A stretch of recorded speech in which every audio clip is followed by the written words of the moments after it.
The mix-up, I'm sure that we would find another time to talk about electricity and how we've been managing in this last few months since the increase. Well, we'll switch gears. We'll talk about the public servants and abuse of power. We have with us on Zoom Dixon Irebo. Good to have you. Good morning this morning. Thank you for joining us. Good morning. Hello, Dixon. Can you hear me? Good morning, Dixon. Good morning. I can hear you, but I can't see you. I don't know if you can see me. Okay. Maybe we should continue with the discussion. Would work on the visuals. Well, thank you so much, sir. How do you address these issues when it comes to public servants abusing power while they're in position? Do you have examples of the public servants abusing their positions? Maybe we should just be specific so that we pick it from there. Examples, frankly speaking, I mean, if you talk about the police, the very, very simple example would be the police and their position. Very recently, we heard how several persons, young children, were arrested and nobody knew about it. Even the Attorney General came out and stated that he wasn't aware about that arrest. And the claim was that there was a situation where they had protested and raised a foreign flag in Nigeria. And because of that, they were arrested and incarcerated. And of course, that drama happened when one or two of them fainted in the courts. And then, they were released afterwards and given monies and back to Kaduna and Kano where they came from. So that you can point at one of the, police, abusing their position. Even before then, in fact, we even had the IG of police releasing a statement saying that those people are not even minors, that they were adults who have been married, who have kids. And quite frankly, it was quite disgusting with what has happened. But we understand how embarrassed the government was, and they immediately asked for the release of these people. So I just wanted to find out from you, you have asked for an example, and I'm giving you that. Well, the example you gave, if you ask me, is more like shifting the goalposts, right? Because the government pretending as though they didn't know what played out and how the police did what they did and all of that. I think we're not fools in this country. We know that the government was involved and there was a backlash because of those visuals that went out there.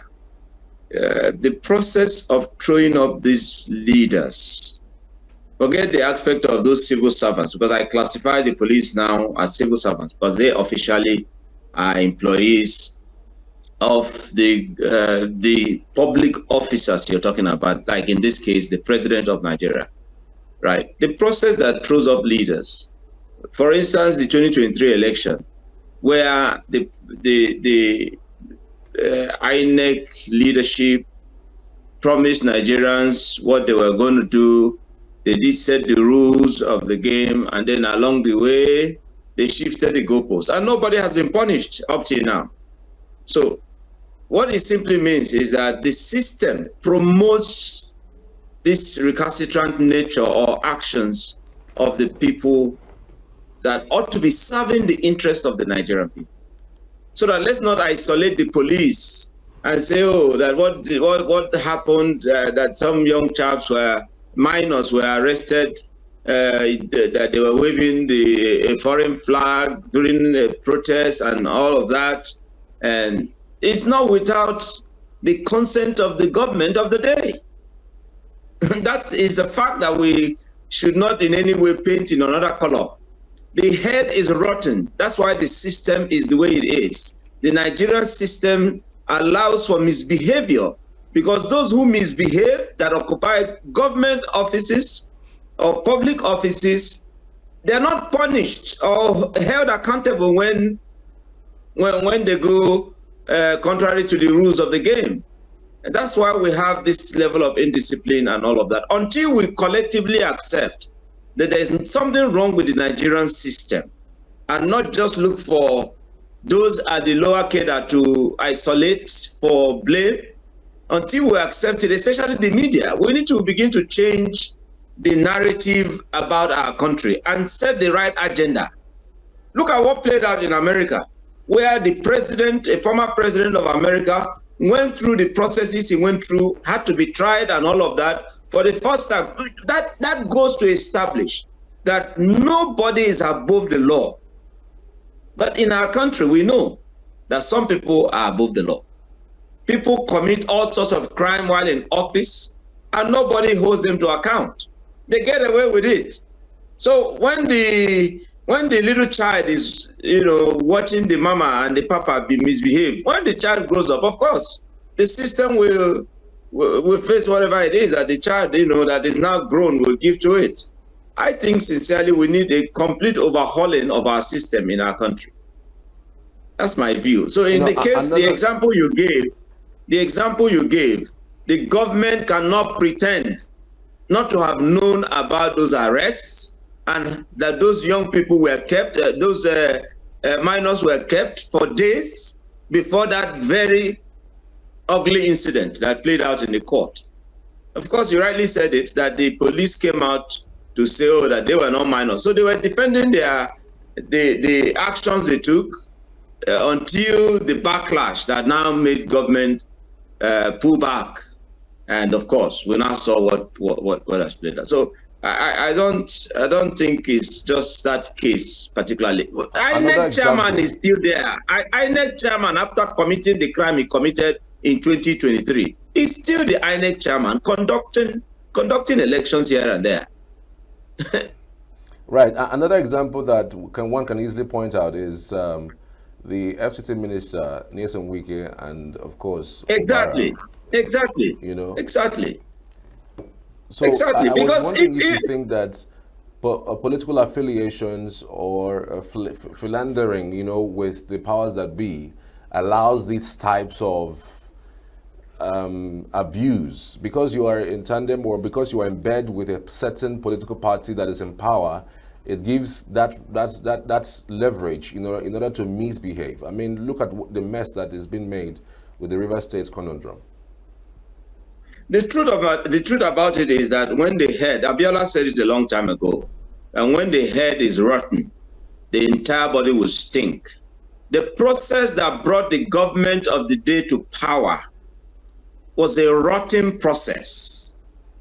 And so the government cannot even have the moral standing to correct its own employee. For instance, the FCT minister in this case, almost about to set rivers aflame. And where the president has not in any way up till now called him to order. Rather, the governor, who is supposed to be the chief security officer of his own state, is now being blamed. Look at even the judiciary, promoting and supporting this level of illegality.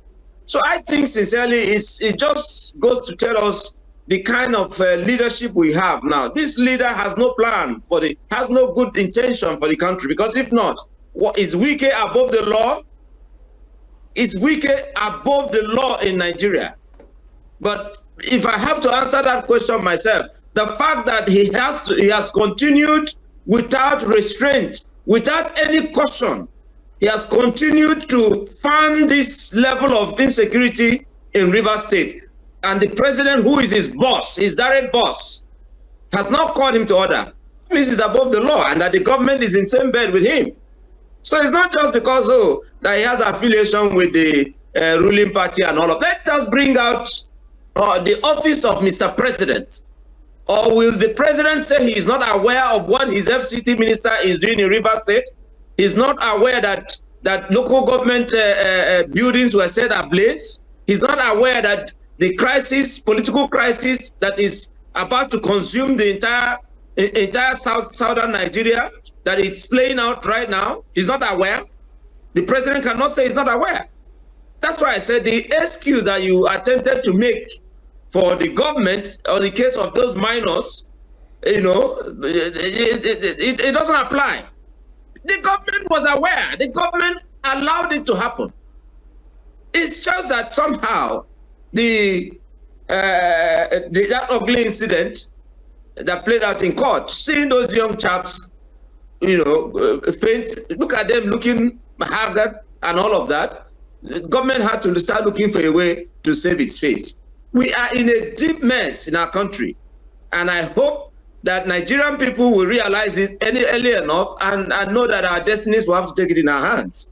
This country is nosediving by the day under the watch of Tinubu and his APC. Since they came into power in 2015, Nigeria has not remained the same. Everything illegal is what plays out in Nigeria. Buhari did his own and got away with it. Has anybody called him to order? Has anybody said to, even consider the books that Buhari left behind? The hunger that is biting this country today, is it not self-inflicted? Is it not the failure of government? The insecurity in our country today, we now have a new terrorist group that is springing up in our country, and we still have a government. It's sad. It's sad. We don't have people who care about our country currently leading us. Like my friend Ikenga Ugochine said, he said we have mad people in government. We have mad, because if not, what is wrong with our country? What is wrong with Nigeria? Is it that we can't fend for ourselves? No, we can't. But it's failure of leadership. It's failure of leadership. I just sometimes I wonder where we are headed with this, really. I'm just wondering, how effective do you think Nigeria's anti-corruption agencies, such as the EFCC, the ICPC, in curbing abuse of power among public servants? Because then again, it seems like the structure of Nigeria's public service system is the one that inhibits unaccountability and intransparency within its system. How effective do you think that these agencies are right now?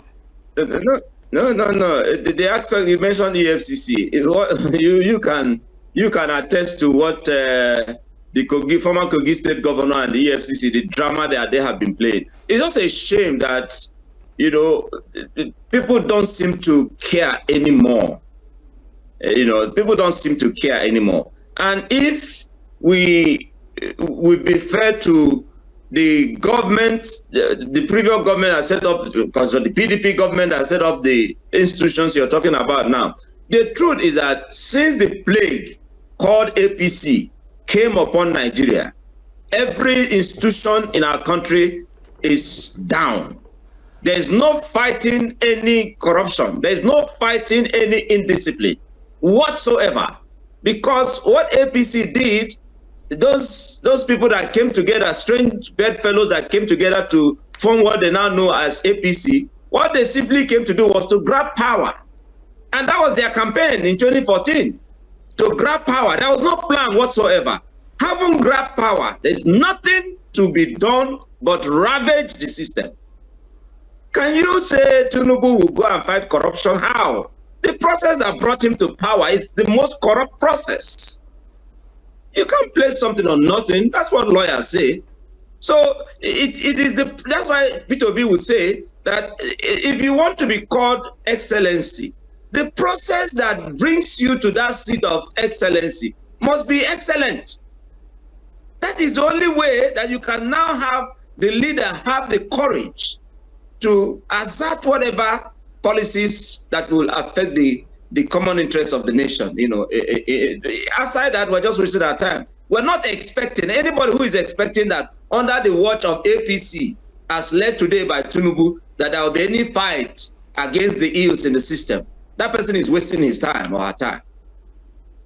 We just need to realize it early enough and begin to make plans towards reclaiming our country if we can. And if we said, that we have given up, because as it appears, the Nigerian people seem to have been coward.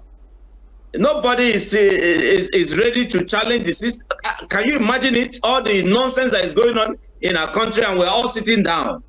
We're all watching. Fuel is being increased by the month or by the week. All promises being made, being cancelled, and all of that. And we're just watching. Nigerians are not on the street. Nigerians seem to have been subdued by the APC government as today being led by Tinubu. So I'm not expecting anything from the EFCC people that you talked about. Question. You're already beginning to touch on my next question. I was just going to ask the role of the citizens in these types of abuse or perceived abuse by the government in power or anybody in position really. What specifically are the roles of the citizens, and how much of that role are they playing right now? No, today the only thing that the citizens could do, and they have done, first it started in 2020 when we went out there to protest against the police brutality, and young people organized themselves for 12 days peacefully across the nation. Organized. In fact, I have never seen such level of organization in Nigeria as the EndSARS protest for those first 12 days. The 13th day, government infiltrated the camp of the protesters and released thugs against the protesters. And eventually, of course, we know how it ended. Young Nigerians were killed, shot at, and all of that, and government denied till tomorrow. Then we now had, of course, the End Hunger protest, where the Tinubu government has now elevated the issue of protest now. It's now a felonious act. It's a treasonable act now to protest in Nigeria. It's a crime. That is what the Tinubu government has turned a protest to in Nigeria. So I understand that, yeah, that the people are afraid. But you see, they say, best way they ground, no suppose they fear to fall again. This level of hunger we are faced with, that people are dying because of food in our country under the watch of this government, then what is left? I don't know if I will be right to say that the citizens that are expected to do something, I don't think it's possible anymore, because the hunger became a weapon. And when you protest against the hunger, you become a criminal. So what would you rather we do? Should we take to arms? Should we all become terrorists in our country? That's not possible. So I hope that the opposition party, right, as led by PDP, will get its act together and be able to mobilize the Nigerian people, because 2027 is gradually playing out already. I hope the Nigerian people will get up against APC, because it is APC that is the plague that befell Nigeria. So I hope that the Nigerian people will unite, irrespective of tribe, political affiliation, or religion. Unite against our common enemy, which is the APC. Because since APC came to power in 2015, this country is now a shadow of itself. That's the only way we can possibly assert the citizens' responsibility, if we understand how powerful the office of the citizen is. I hope so that we can do it. But most times, of course, what politicians have succeeded in doing is balkanize the nation, divide and rule. They divide us along ethnic and religious lines, and also possibly political lines. But I hope PDP will get its act together and be able to mobilize other political parties to unite as Nigerians, not as political parties.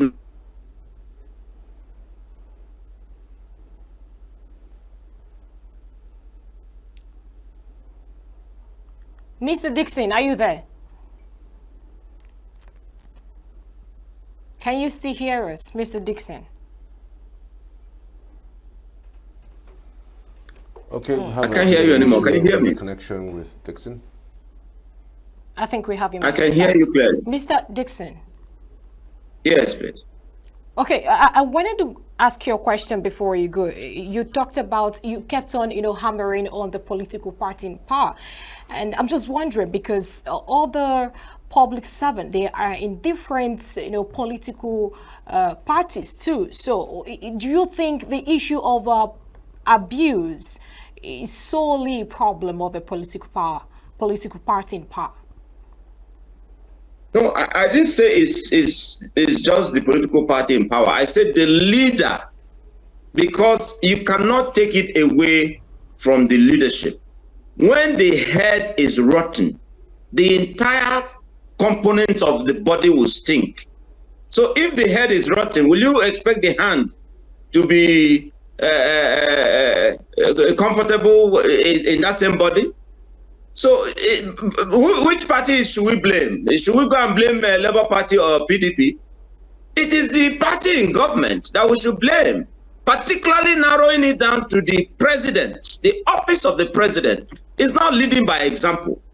For instance, you say, oh, there is hardship in the country, that the Nigerian people should tighten their belt. Mr. President, how well are you showing the Nigerian people the example? This leader is lounging, enjoying himself, while the hardship is ravaging the country. That's what we're saying. So it has to do with leadership. I didn't just isolate. Why I said APC, because you asked me the question, what can the citizens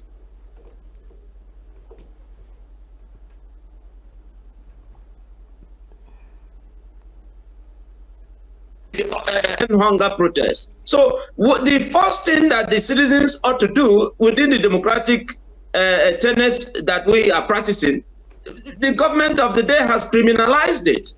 And it is APC that is the government in power, the party in power. So I'm not saying that through a democratic means, because we will not take to arms against our country, we must isolate APC for annihilation, because APC is about that. There was a quote of Buhari 2014-2015 campaign. He said, if you don't kill corruption, corruption will kill Nigeria. The truth is that if we don't kill APC, APC will kill Nigeria. That is the truth. If we do not kill, if we do not unite as citizens of Nigeria, if we do not unite as Nigerians and kill APC, APC will kill Nigeria. This is the fact. Mr. Dixon, I believe that bad governance, has to be tackled critically and not really killing any political party. But then again, I want to know, because when you say people should come out, now people no longer want to come out. There is this apathy. People don't want to fear of treason or act and all of that. So, but the question is, what legal framework do you think should be in place in Nigeria today to address these abuse of power by public servants?